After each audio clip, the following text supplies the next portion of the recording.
কার বেটা রে? সাহস কত বড়, আমার কথা অমান্য করে?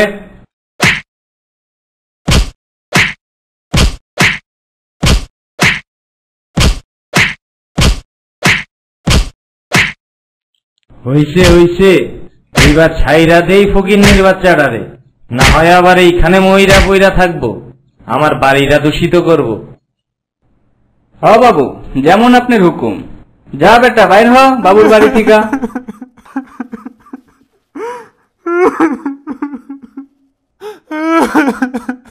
আজ গরিব বইলা এই জমিদারের অত্যাচার সহ্য করতে হয়।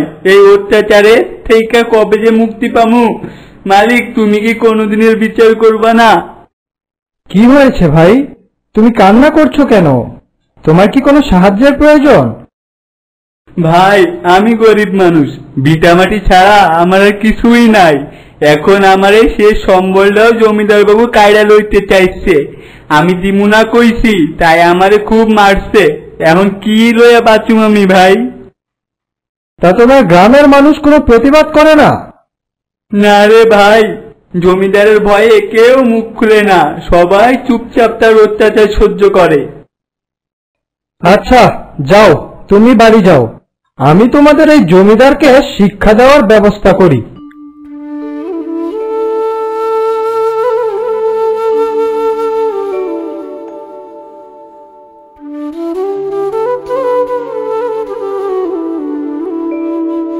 জমিদার বাবু, বাড়িতে আছেন নাকি?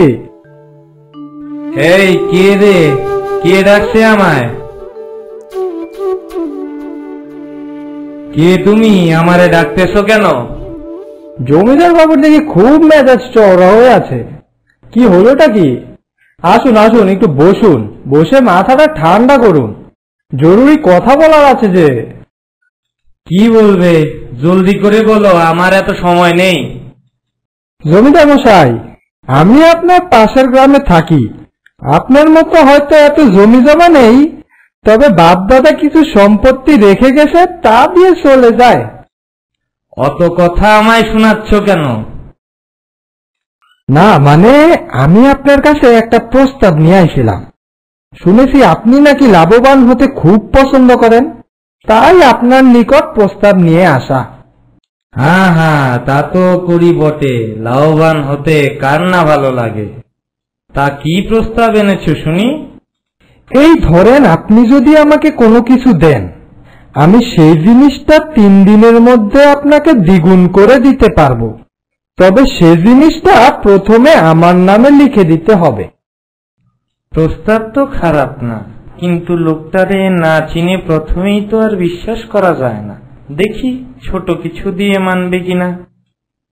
অতি উত্তম প্রস্তাব, কিন্তু তুমি কি যে কোনো কিছু দ্বিগুণ করে দিতে পারো? হ্যাঁ হ্যাঁ, নিশ্চিন্ত থাকতে পারেন, আমি যে কোনো কিছুই দ্বিগুণ করে দিতে পারবো। এই কে আছিস, আমার ঘর থেকে ওই নতুন কড়াইটা নিয়ে আয় তো।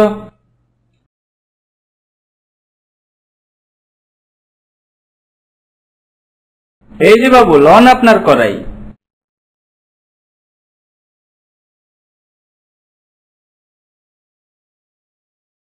আর শোনো, তোমারে আমি চিনি না জানি না, তবুও আমার প্রিয় কড়াইটা তোমারে দিলাম।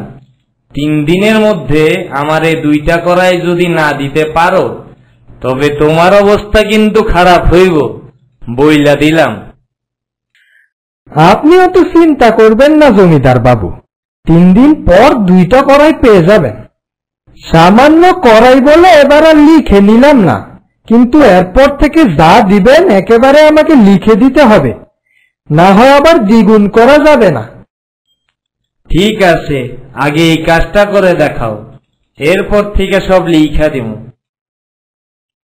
ঠিক আছে, তাহলে এখন আমি উঠি। হ্যাঁ, এখন তাহলে যাও, তবে 3 দিন সময় মনে থাকে যেন।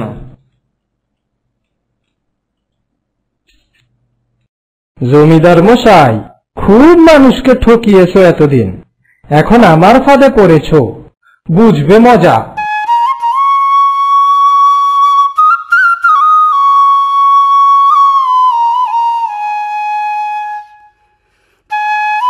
জমিদার বাবু দেখছি আজ উঠোনেই বসে আছেন, আমার অপেক্ষা করছিলেন নাকি?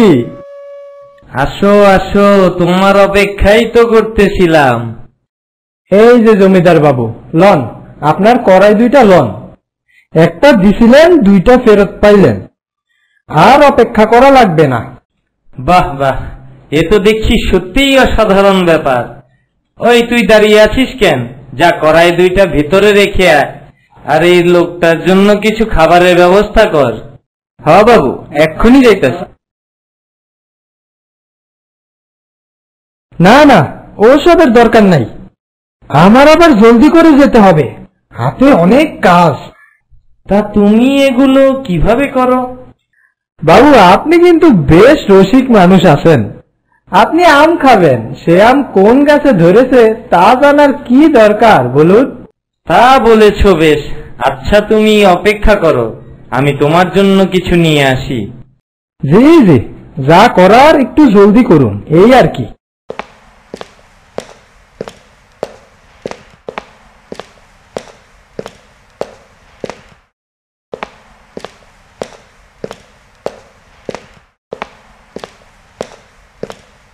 শোনো, এই যে পোটলাটা লও, এইখানে 1000 স্বর্ণ মুদ্রা আছে। তুমি এটাকে দ্বিগুণ করে দাও, বিনিময়ে না হয় তুমি কিছু নিও। না না জমিদার বাবু, আমার কিছু চাই না, আপনি খুশি থাকলেই হবে। দিন তাহলে, এগুলো আমাকে দিয়ে দিন। আর হ্যাঁ, এগুলোর কাগজটাও যে আমার চাই। হ্যাঁ হ্যাঁ, সব এনেছি, এই যে কাগজ। এই স্বর্ণ মুদ্রা আমি তোমার নামে লিখা দিছি। সবকিছু একদম ঠিকঠাক আছে, তাহলে আমি চললাম। যাও যাও, সাবধানে যেও, এতগুলো মোহর নিয়ে না আবার কোনো বিপদে পড়ো। সে চিন্তা করবেন না, এ তো আমার রোজকার কারবার। আপনি শুধু নাকে তেল দিয়ে ঘুমান। 3 দিনে 2000 স্বর্ণ মুদ্রার মালিক হব, জীবনে আর কোনো চিন্তাই নেই আমার। এই লোকটা থেকে যদি সবকিছু দ্বিগুণ করার নিয়মটা জানা যায়, তাহলে তো আমি শীঘ্রই সব থেকে বড় লোক হয়ে যাব। তখন রাজা মশাই এসেও আমার কাছে সাহায্য চাইবে। বেশ বেশ বেশ। দুপুর গড়িয়ে এলো, বেটা এখনো আসছে না কেন? বেটা পালাবে না তো? না না, জমিদারের কাছ থেকে পালিয়ে যাবে কোথায়? ঠিকই খুঁজে বের করে ফেলবো। দেখি অপেক্ষা করে, না আসলে কাল সকালেই তার গ্রামে লোক পাঠাবো।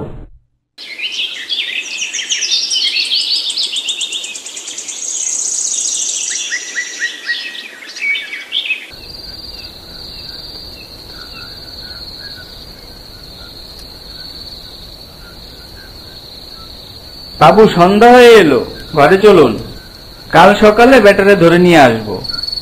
হ্যাঁ, সকাল সকাল বেটাকে হাজির করবি, যেন পালানোর সুযোগ না পায়।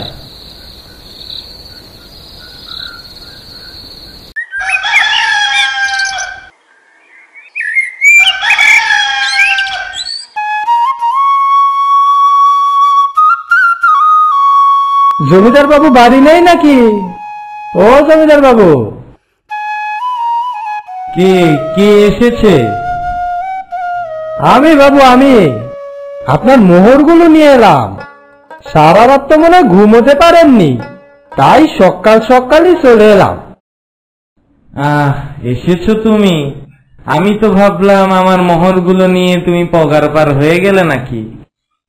কি যে বলেন জমিদার বাবু, আমার কি আর কোনো কিছুর অভাব আছে নাকি? আসলে হয়েছে কি, আরো কিছু সওদাগরের মোহর থাকায় একটু দেরি হয়ে গেল। এই যে নেন, আপনার মোহরগুলো নেন।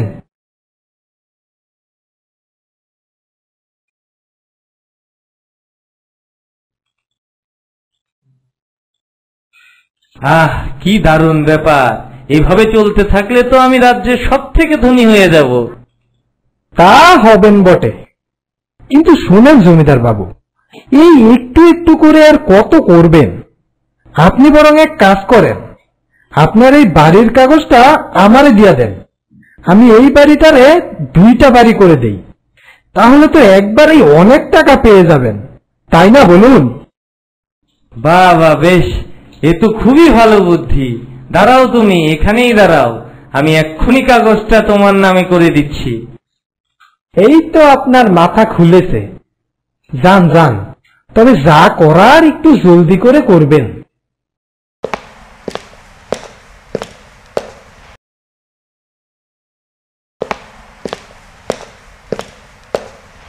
এই যেই নাও আমার বাড়ির দলিল।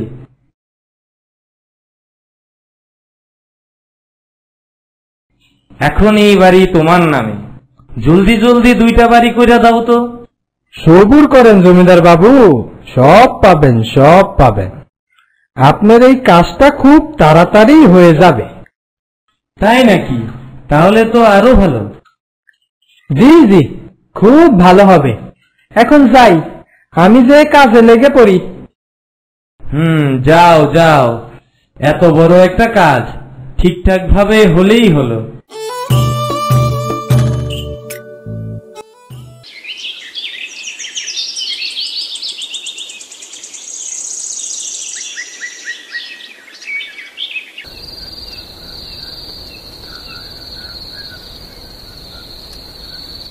দুই দিন পর থেকে আমার 2টা বাড়ি হবে। আহ, কি যে আনন্দ লাগছে, মন চাচ্ছে তাথই তাথই করে নাচি। সুদিন আর বেশি দূরে নাই।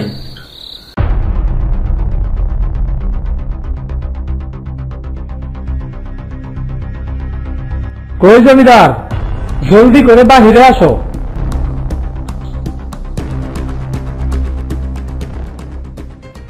কি মশাই, তুমি এত সকাল সকাল, তাও গ্রামের এত মানুষ নিয়ে? আমার কাজটা কি হয়ে গেল এত জলদি? হ্যাঁ হ্যাঁ, খুব জলদি হয়ে গেছে। এখন কথা না বাড়িয়ে আমার বাড়ি থেকে বের হও তো। কি যাতা বলছো? আমার বাড়ি থেকে আমাকে বের হয়ে যেতে বলছো?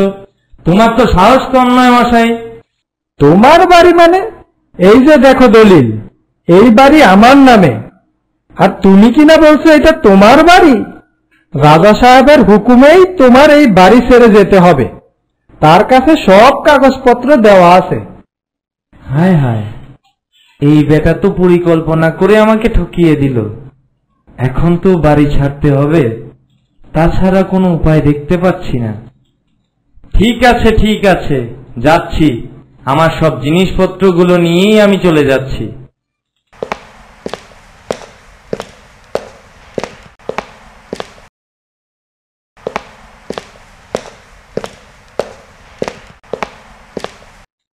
এই যে জমিদার বাবু, এই মোহরগুলো তো আমার, এগুলো নিয়ে কোথায় যাচ্ছ?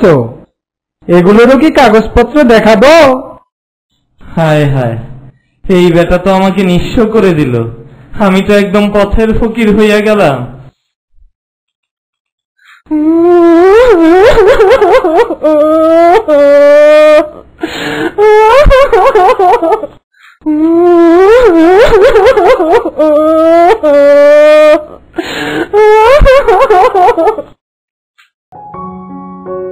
তো বন্ধুরা, এইরকম মজার মজার গল্প পেতে চাইলে অ্যাড্রয়েটি চ্যানেলটি সাবস্ক্রাইব করে আমাদের সাথেই থাকো। লাইক, কমেন্ট, শেয়ার দিতে ভুলো না যেন। আর পরবর্তী গল্প দেখার জন্য আমন্ত্রণ রইল। ধন্যবাদ।